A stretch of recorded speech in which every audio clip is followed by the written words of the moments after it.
তুই বেটা মানুষ, তুই মাছ দেখে খেলে বুঝবি না মাছ পচা না ভালো? হ্যাঁ, মাছ পচা না ভালো এটা বুঝে পেট দিতে তুই বুঝে হালাইছ কারণ তুই পেট নি যে বেটা বেচে হয়তো বুঝতে নাই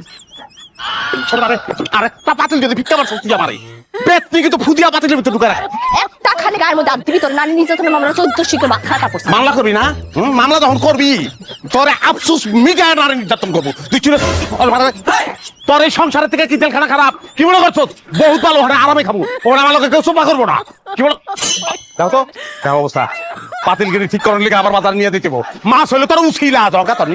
নিশা দরকার তুই এখন যাবি যাইয়া পচা মাছ ফেরত ভালো মাছ লইবে যদি না লইছস এই বাড়িতে আজকে রান ধরবো না তুই পচা মাছ খাবি তারপর আমি রান্না খাওয়ানোর দরকার কি হবে এই হাবিব গভর্নমেন্ট একক তো না খেয়ে থাকবো না আল্লাহর দুনিয়া খাওয়ানোর অভাব নাই রে লাগলে বান্দর হয়ে যাবো জঙ্গলে ঢুকে যাবো জুইলা জুইলা ফল পাকড়া খাবো আমি সন্ধ্যার আগে এনতে উঠবো না দেখবো তুই কি থাক তুই থাক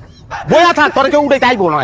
তোরে বিয়া না করে যদি শিক্ষাপুরে একটা কোলবালিশ বিয়া করতাম আমি তাইলেও শান্তিতে থাকতাম কোলবালিশ তোর আরো করতো না শান্তি পাইতাম আমার জীবনটা শান্তি পাইতাম শান্তি নাই কি শান্তি তার ফোন আমি দেখা সংসার তোর কইরা গেছি অন্য কেউ হইলে তোর সংসার কপাল লাগ তুই বেড়ে যাইতো কা রাত্রি বাইরে তুই বাইরে যা চল জামু কথা তোর কথা তোর মতো সাধারণ লোক সংসার করে